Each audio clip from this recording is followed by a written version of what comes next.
Chronological Spirit, Bible, please guide Solomon me. Request for I'm in Wisdom. that chronological Bible. We're going to go through the transition first. It's called Solomon's Request for Wisdom, which we know Solomon is King David's son, and that's King David.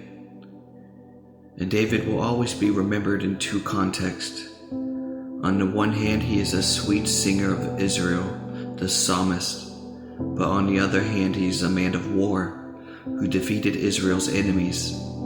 His son Solomon also has a dual claim to fame in the Bible. First, he is the one who constructed the temple, Solomon's temple, and second, Solomon is particularly tied to the wisdom traditions of Israel. The term wisdom traditions refers to a phenomenon that was widespread in the ancient Near East, especially in the royal courts. This kind of wisdom stressed observation of the world and the search for the unifying of principles of reality. Wisdom in this restricted definition is not very concerned with eternity. Its focus is always on this world and on humans' relationships in both the narrative of Solomon's judgment, 1 Kings chapter 3, 16 and 28, and the literature attribution to him, 1 Kings 4, 29 and 34. Solomon is Israel's original model for the wise man. Protestant Bible, 1 Kings chapter 3, verse 1. Now Solomon made a treaty with the Pharaoh, king of Egypt, and married Pharaoh's daughter. And then he brought her to the city of David until he had finished building his own house, and the house of the Lord, and the well all around Jerusalem.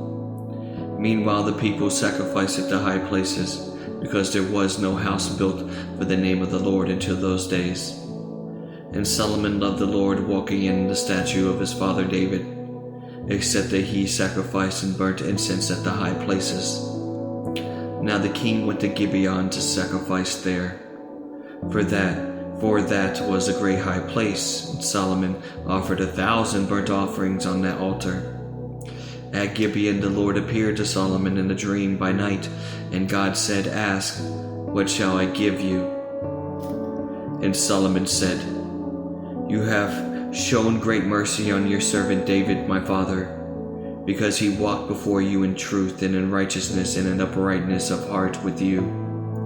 You have continued this great kindness for him, and you have given him a son to sit on his throne as it is this day.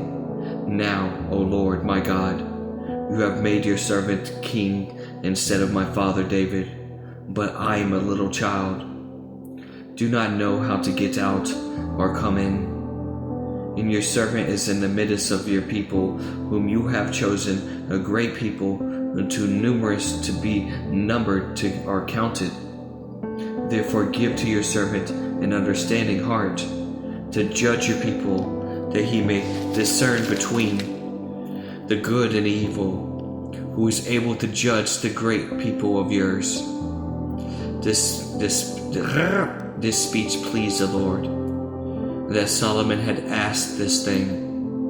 Then God said to him, "Because you have asked this thing, and have not asked long life for yourself, nor have asked riches for yourself, nor have asked the life of your enemies, but have asked for yourself understanding to discern justice, behold, I have done according to your words.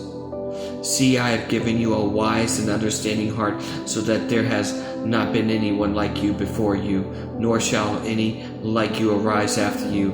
And I have also given you what you have not asked, both riches and honor, so that there shall not be anyone like you among the kings of all your days. So if you walk in my ways to keep my statutes and my commandments, as your father David walked, then I will lengthen your days." Then Solomon awoke, and indeed it had been a dream. And he came to Jerusalem, and he stood before the ark of the covenant of the Lord, and offered burnt offerings, and offered peace offering, and made a feast for all his servants.